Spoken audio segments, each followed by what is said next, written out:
Has Mooney found the path? We're not in range to get punished, at least after the backdash. I feel like those flames overlap with Potemkin, but okay, Dice Guy. Mooney. Right now, trying to zip-zoop in and out of her preferred range here in order to keep, you know, Mangocopter from having a still target, and in order to make, you know, attacks more unpredictable. You gotta respect it. And so far, Mooney's not having any of this Potemkin bullshit. Could have RC'd that later, and with the throw damage, that probably would have killed. Immediate Garuda. Hammerfall is throwable, yes, and a commanding round 1 from Mooney. It's a lot more than 1 round, to be fair, in the minimum 6 games Mooney needs to win the set. You know, there's still going to be a lot of adapting and a lot of endurance involved here, because you cannot simply formulate an effective anti-Mangocopter game plan and keep it static, right?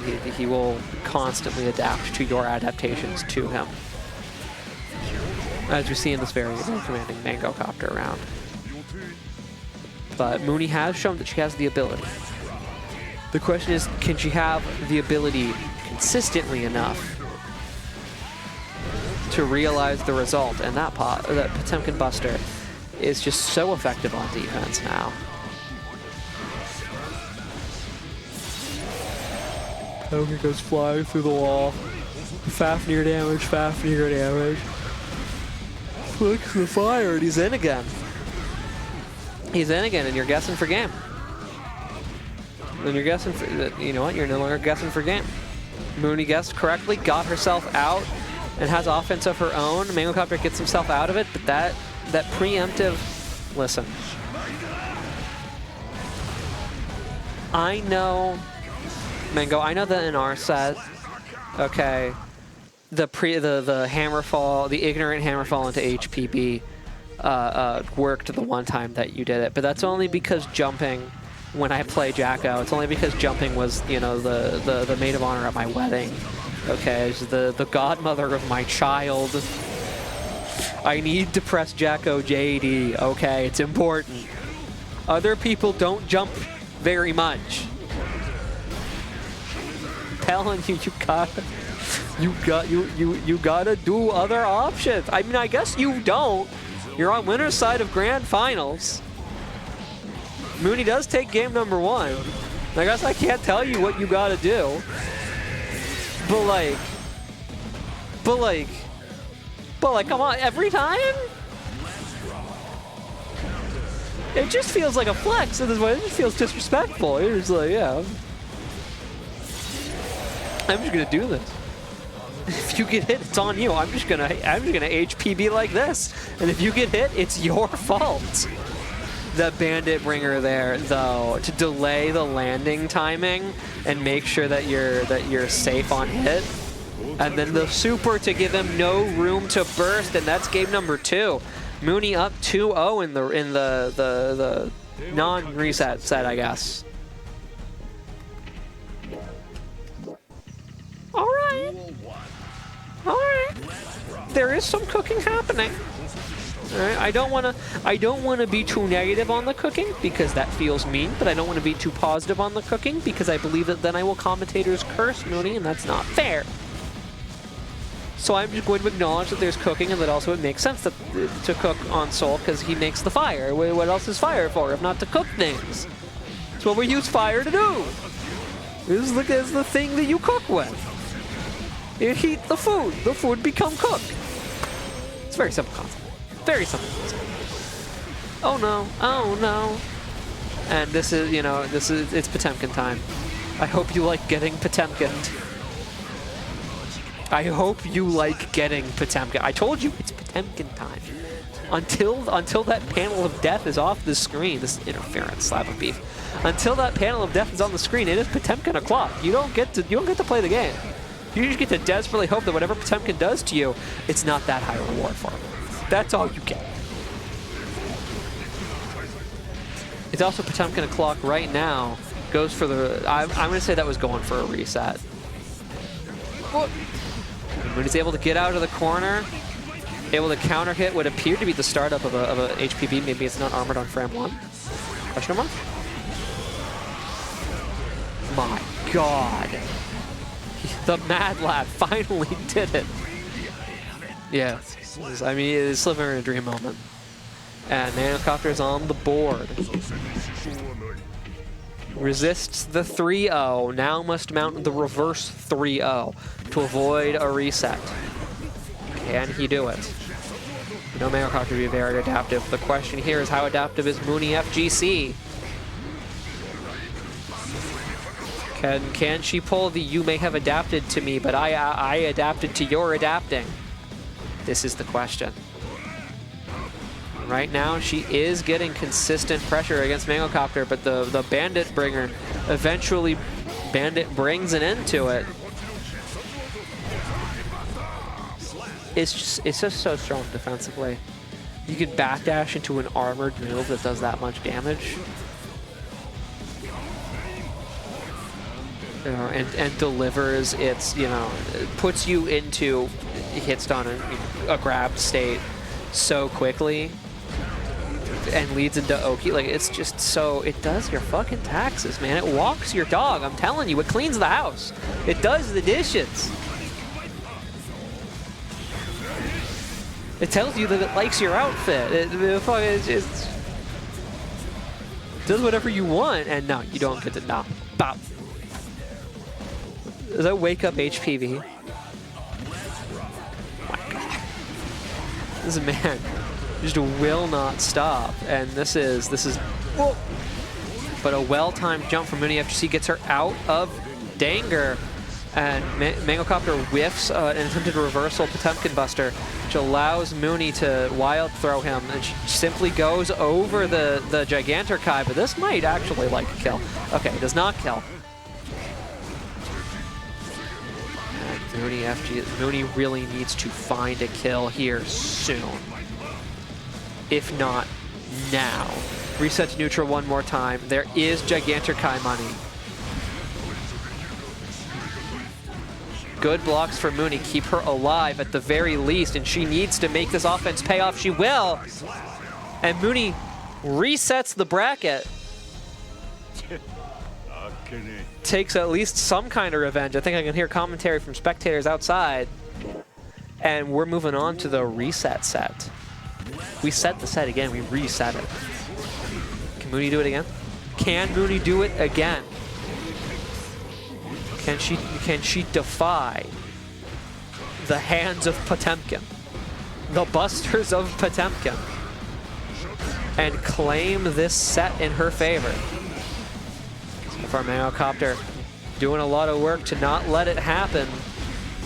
Gunflame peers out before the flick can get it, but it's been back and forth, but if you're Mangocopter, it's been mostly fourth this round, and Mooni's working on a sliver and a dream here. A sliver and a dream does block the overhead. FD's the burst, but anything that hits her is going to kill her, and that'll do it. Round one going to Mangocopter.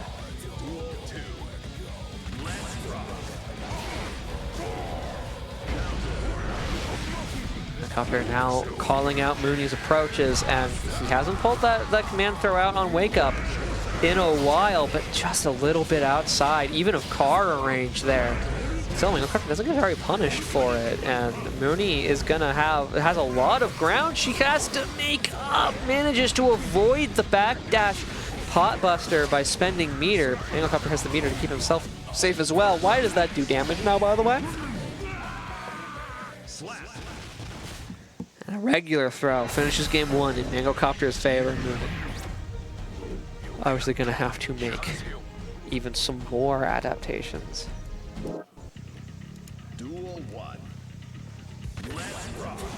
Still, only the second game Mangocopter has taken in this entire series so far.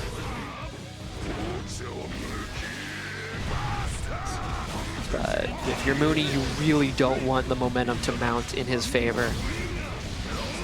You don't want him to start getting into the swing of a comeback, and you don't want to have to make a reverse 3-0 yourself. This Should hurt a lot. It's not going to kill. Never mind! I'm stupid. Okay, it does less damage. It scales a lot later in combos, which I should have figured. It's a 100-meter super. They do that. I should have known that that was the case. It kills. And Mooney takes round number 1 of game 2 of the reset set. Yep, too far away to get punished there, and just has to back up. But Flick holds space so well, trying to bait the Flick out with fake gun flame, but Mango's not falling for it, and Mooney needs to squeeze everything she can out of this offense. He's too high to super through the wall, so we're going to reset to neutral, and the Gigantic comes out. That's round 2 for Mangocopter. And Mooney, I mean, she's putting together some good series here, but they need to come earlier in the round. It's too many Sliver and a Dream series. It needs to be a little bit earlier. This is an opportunity for one now. The Wild Assault does get burst on, and now Gigantic, but... oh no, he could kind of hand out of it, but they traded. Okay. I was wondering why the Gigantic just went away, and Mooney is ready for your backdash. Is now backdashing away from the Pot Buster. It does less damage when they're on the wall when they get hit by it, I think. Still does good damage. Ooh. Mangocopter jumps the wild throw, and the next neutral win's gonna do it. See, the next neutral win did it, and Mooney takes game number 2. We're 1-1 in our bracket reset between Quiznos Mooney and Truly Major. Runs into the giant fucking Potemkin arms. I need to put that guy on leg day. And Bandit Bringer is unsafe. Potbuster is armored, fast, highly damaging, and unblockable. I'm salty about it. Still, Mooney, you know, she knows that you want a Garuda. She also knows Garuda is slow and grounded. She can call it out with a slash Volcanic Viper. The health is about even now, but it's Mooney's turn on offense, which does give her a substantial advantage, given how offensive Guilty Gear Strive is. And the wall break there is going to kill. Mooney takes round number 1 of game 3. Looking to go up 2-1 against Mangocopter, 1 win away from not only resetting the bracket, but winning the reset set. So, if there are two people, one fictional, one real, that you never want to underestimate the comeback potential of, it's Mangocopter and Potemkin.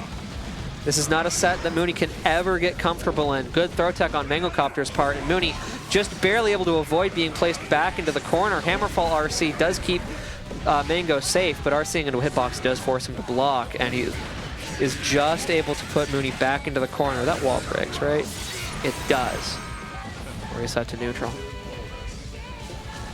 What is Mooney's neutral option going to be? Bandit Bringer, and she's just far enough away. Oh, getting that full burst out is still kind of big for Mangocopter. Hammerfall, RC to keep it safe.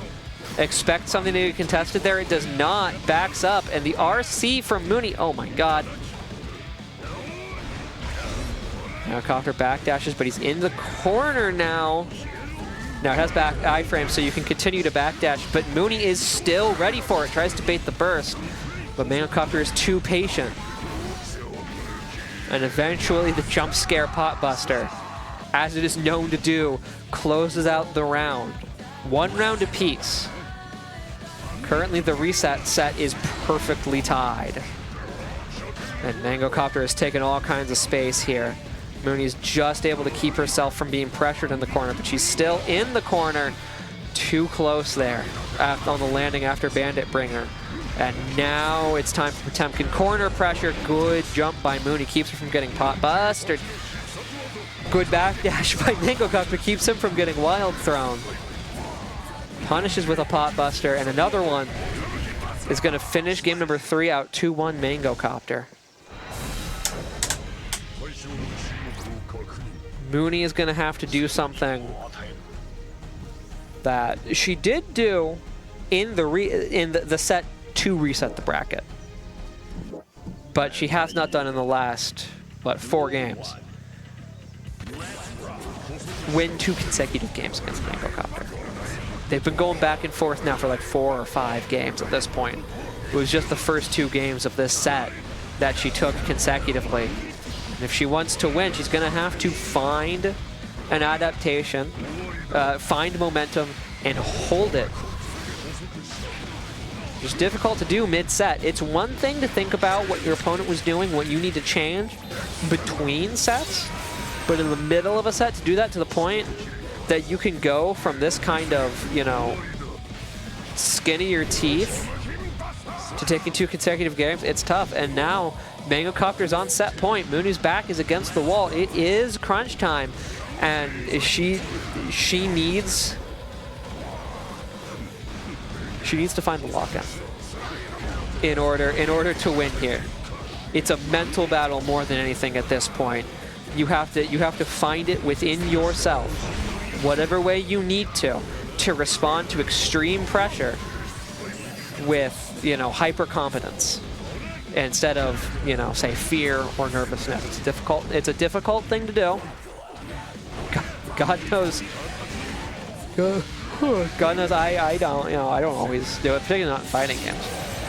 When I was a student athlete in high school, maybe I did it consistently, but these days it's definitely a difficult thing to do, but it's what you got to do if you want to win. And for this round, Mooni did it. 1 round apiece once again. Mooni looking to bring it even and keep herself alive. Mangocopter looking to thwart this. I don't know what word I'm looking for here. So, not upriser. That's not a. It's an upstart. There we go. Attempting to win through a bracket reset, coming up from losers. And Soul says no thank you to Hammerfall. This could. No, not enough meter, but the wall doesn't break. Mangocopter drops the combo, the wall does not break, and Mooni is still alive. She's got to make something happen right now, though. The stagger pressure gets some damage on the board. Oh, no, that Gigantic, it's gonna be tough. The RC does keep Mooni alive. She's literally on a sliver, almost a pixel. Gigantic is gone. But the 5P, I think, finishes it out for Mangocopter, and Mangocopter is going to take it. After a ferocious set and an impressive bracket reset from Mooni, Mangocopter is going to take it. 3-1 in the reset over Quiznos Mooni.